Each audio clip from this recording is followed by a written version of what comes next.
You know, every single time you click your mouse, tap on your screen, or type a single letter, there's this incredible chain reaction happening inside your device. And it all happens in a blink of an eye. At the very center of all that action is one component, the central processing unit, or as we all know it, the CPU.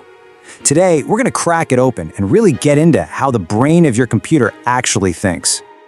So here's how we're going to do it. First, we'll establish why we call the CPU the computer's brain. Then we'll meet the team inside that brain, the control unit, that's the director, the ALU, which is the calculator, and memory, its personal workspace. And finally, we'll see how they all work together in this lightning-fast process called the fetch-decode-execute cycle. All right, let's just dive right in. What is a CPU really? And why does everybody keep calling it the brain of the computer? Okay, so the textbook definition is that it's the primary component that does most of the processing. But a better way to think about it, it's the command center. It's the conductor of this huge, complex orchestra. It takes in every single instruction from you, from your apps, from the operating system, and it tells every other part of the computer exactly what to do to make it all happen. It really is central to, well, everything. And that right there is why calling it the brain of the computer is just the perfect analogy. It's doing all the thinking, all the processing, all the decision-making. But if we're going to peek inside this brain, we'd find it's not just one thing. It's more like a small, super efficient team. And here's the core team. You've got the control unit, which we'll call the director. Then there's the Arithmetic Logic Unit, or the calculator. And they both need a place to work, which is where the workspace, or memory, comes in. Let's get to know each one. First up, the control unit. And that nickname, the director, is pretty much perfect, because its job is all about managing and coordinating the entire show. Think of the control unit as the ultimate project manager. It grabs an instruction from memory, figures out what it means, and then starts sending out orders to all the other components. It's the part that says, hey, ALU, I need you to add these two numbers, or memory, I need you to fetch this piece of data. It keeps everything running in the right order at the right time. So if the control unit is the director calling the shots, the arithmetic logic unit, the ALU, is where the real work gets done. This is the powerhouse, the part that does all the heavy lifting.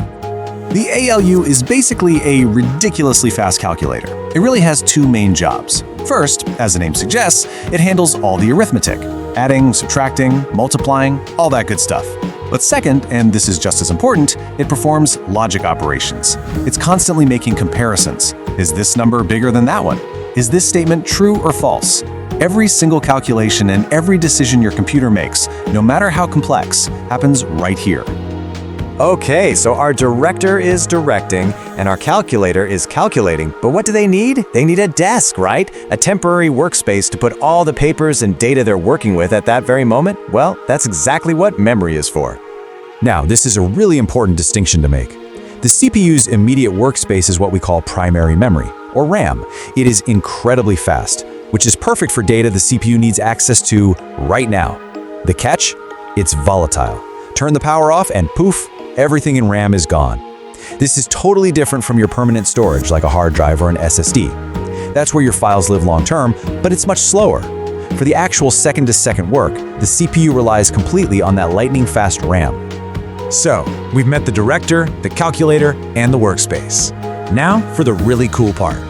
Let's see how this whole team works together in a constant, looping process that is the engine behind literally everything your computer does.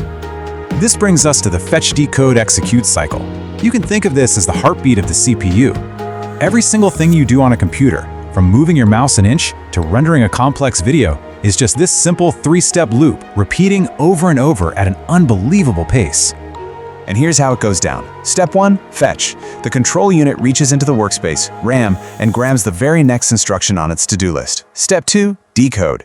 The control unit looks at that instruction and translates it, figuring out what it's being asked to do. Is this a math problem, a request to move data? And finally, step 3, execute. The control unit sends the order to the correct team member.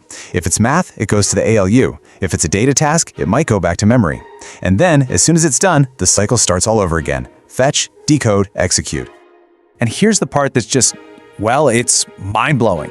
We're not talking about this happening a few times a second. We're talking millions, or with modern CPUs, billions of times every single second. That incredible, relentless speed is what turns this simple three-step loop into the seamless, powerful experience we have with our computers every day. So, we've kind of wrapped our heads around the CPU as a single, incredibly powerful brain. But that leaves us with one final, really interesting question to chew on.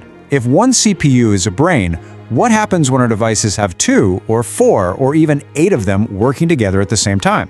That right there is where things get really fun in modern computing.